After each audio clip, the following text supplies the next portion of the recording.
Am I the jerk for giving up my baby without my ex's consent after he abandoned us when he found out I was pregnant and left us without a father? Posted by you/much comment 1327. I, 32F, had a baby boy when I was 16.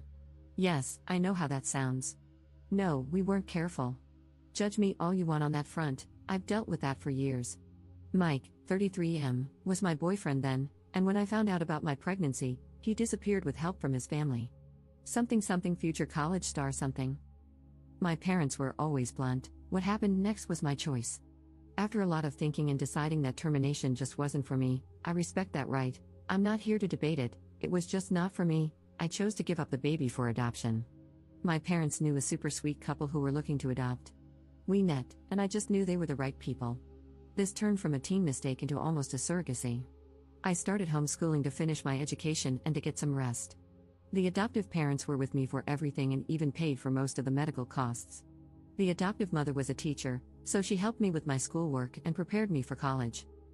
They were present for the birth, and I refused to hold the baby. Instead, his actual mother did.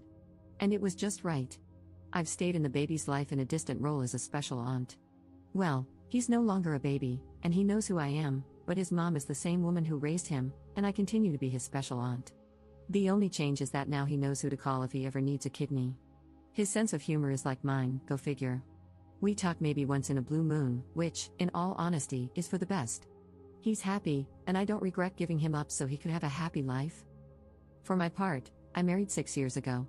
My husband, Aaron, 44M, was divorced on good terms with Bella, 40F. They have 2 children together, a boy who is 16 and a girl who is 19. Aaron made it clear from the start that his kids' approval was important and that Bella would always be part of his life. Not as a spouse, but as a friend and the mother of his children. I also told both Bella and him about my teen pregnancy. As for the kids, my stepdaughter and I get along well. She's obviously closer to her mother, but she still does girls' days with me every so often. It's more like a friendship, though. My stepson is incredibly close to me. He calls me his other mom and always asks me to be present for important events. We bonded when his childhood dog passed away, as my cat died around the same time. As for Bella and me, we're best friends. I know people have complicated relationships with their partner's exes, but we always show respect to each other. I never tried to take her place. I know Aaron and she shared something special long before I was in the picture. That's their history. And I am a stepmom, not a mom. Her place in the kids' lives is not up for competition. The reason for this background is that the whole mess with Mike started when I took my stepson to a medical appointment. It wasn't serious, though he did have to be put under anesthesia. Aaron and Bella both couldn't get the day off. They tried, but their jobs are on call, and they can't easily take time off. So I went on my own to be my stepson's support. I didn't recognize Mike as one of the doctors. His first and last names are incredibly common, and it had been years. Not to mention, my priority was being there for my stepson, everything else was secondary. After my stepson was done, he was a bit out of it, as expected. I was setting him up in the car and making sure he was comfortable when Mike came over. He told me he had been thinking about me and our son for so long and that he was glad our boy was okay. It really took me a few minutes for my brain to process what was going on, and he kept rambling about apologies and how he wasn't ready to be a father. Blah blah blah. Eventually, I just sighed and loudly said, "This is not the baby I was pregnant with." I gave him up for adoption after I gave birth. I am a stepmother. My loopy stepson chimed in with, "Other mom." I had to hold back a smirk, to be honest. Mike was stunned by that, which gave me time to catch him up on the important details. I gave up the baby, he knows what happened and why I gave him up. I married a man with 2 children, I am happy, and I don't want Mike in my life. And no, I won't give him contact information for the adoptive family. He is 16 years too late. That was the end of it, and I got into my car to take my stepson home to rest. Since then, Mike found me on social media and has been spreading a sob story about me denying him the chance to be a father. According to him, I was a poor mother who threw away her child to raise someone else's kids. Apparently, I'm the she-devil. Most of our former classmates who saw the post reminded him that he left me. Some of his high school friends even pointed out that he laughed about leaving me pregnant. I didn't know that part. A few of his relatives have reached out to bash me for taking away Mike's chance to be a father, claiming that it makes me a poor Christian. I'm not. I'm Jewish, to begin with. A few friends told me it was a beach move to give the baby up without telling Mike.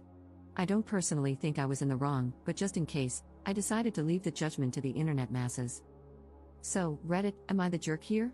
Relevant comments. Commenter.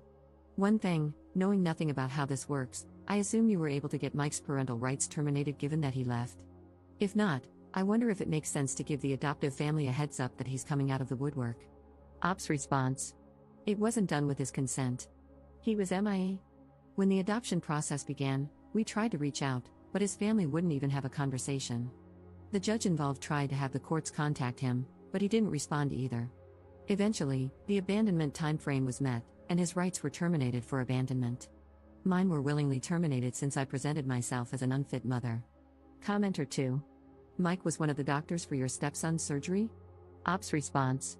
He wasn't one of our doctors, just a doctor in the hospital. I spent about 2 hours in the waiting room, so I suspect he recognized me. His name was on a plaque with all the doctors' names, and I didn't even put 2 and 2 together. I should have, I was just stressed and not really thinking. Commenter 3. Not the jerk, tell him that if he and his friends don't leave you alone, you'll report him to the medical board. Also, maybe ask your son if he wants Mike's contact info, but warn his parents that he's bad news. It's your birth son's choice, not yours. Ops response. The adoptive parents and my biological child have a phone number to contact Mike's parents if they ever want to. I have no say in whether they do or not. I just won't give Mike any information about them. Commenter 4. These people are absolutely psycho and need to be blocked yesterday.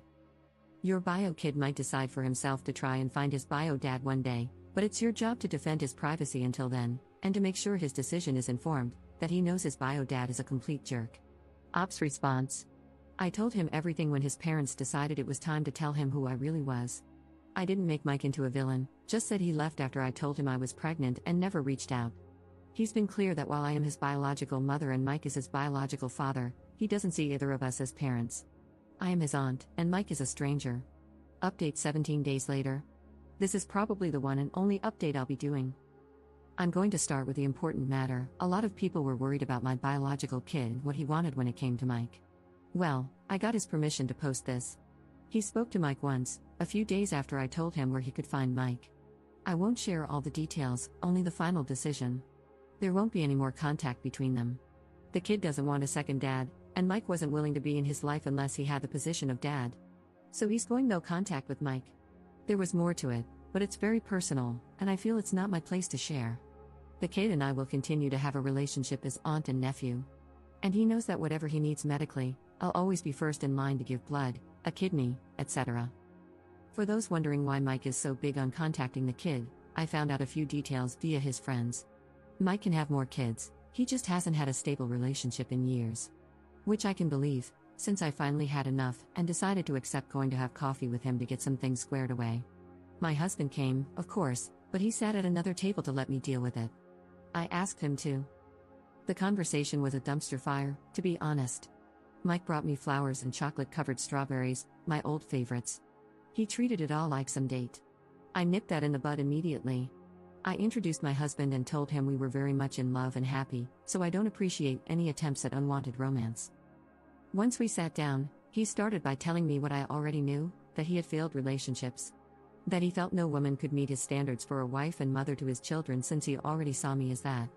He claimed he felt guilty for choosing college over me and our baby. He was well aware of the court dates regarding custody and that I was trying to put the baby up for adoption. When he saw me taking care of my stepson, he thought I had chickened out of giving the baby away. Seeing me be all caring with our baby boy made him think about how great it would be if the three of us could be a family, and maybe have a bigger family down the road. He had the gall to ask me if I would consider divorcing my husband and trying to fight for custody of our son. I have to admit, I laughed in his face. I was probably overly cruel, but I had years of stress, heartache, and judgmental encounters to drop on him. I told him all I saw in him was a coward who, instead of staying to make adult decisions, decided to run with the help of mommy and daddy. That any love I had for him died the day I had to push out a whole human being, and instead of knowing I had his support, there was a big empty spot where the dad was supposed to be. That I almost ruined my life, had to throw away prom, senior pictures, and even graduation, because I was far too pregnant to party, appear in the yearbook, or walk on stage to get my diploma. He got to party and enjoy life while I had to fight tooth and nail for an inch of respect, yet we both had unprotected intimacy. After I calmed down, I simply told him I had a happy life with a man who loves me. Great stepkids who are the greatest gift. A best friend who lets me be a stepmom to her children. A nephew whom I adore and who, despite our history as biological mother and child, Still loves me as his special aunt rather than hating me. My family is perfect because he's not part of it, and I have no intention of living in his fantasy. And I can't wait to get pregnant with my husband's child to add to that perfection. I also told him to leave our biological kid alone. He has made his choice, and it's up to him if he ever reaches out to Mike. I also let him know I would be making a formal complaint to his hospital for his harassment. Good thing my husband took screenshots, because by the time we got home, Mike had deleted all his posts. A lot of his former friends reposted screenshots making fun of him. The silver lining in all of this is that I have reconnected with my high school classmates, and to be honest, they are great people. Seems Mike is in the handful who stayed stuck in their school hype mindset. It's been about 3 days, and no sign of Mike. My husband did get the biggest ego boost when he overheard me going off on Mike and has been insufferable, in a good way. So there's mostly good news. Hopefully, one of these days, we'll get even more good news since we're actually excited about the idea of having a baby together. Relevant comments. Commenter. So, you are aware of the practices of adoption and the fact that biological fathers have no rights? You are aware that even if the biological dad is standing right there saying, "Give me the child," he has no right to keep the child unless the biological mother agrees or the biological father goes to court and fights it before the adoption papers are signed. Anyone who engages in adoption practices without giving both biological parents the opportunity to object is wrong, full stop. He is a jerk for different reasons, but she fully admits she put the kid up for adoption without his input. That makes her wrong. You're right, I do have a giant chip on my shoulder because adoption is human trafficking and is unethical and wrong. It is a permanent and irreversible legal procedure that the person most affected has no ability to consent to or object to. The entire adoption industry is based on lies and coercion and, statistically, is not actually better for the child. She was absolved for making a unilateral decision because the other parent also sucks, but I won't give that to her. 2 wrongs don't make a right, and she absolutely, all day every day, was wrong for not getting his consent before giving up his child. Ops response. Tell me, oh wise one, how the hell was I supposed to get his input when he fled to another state without contacting me, the court, or even his own high school buddies? Would it have been better if I had terminated the kid? Saved myself the trouble? Should I have ditched him in a river and let wolves raise him, Jungle Book style?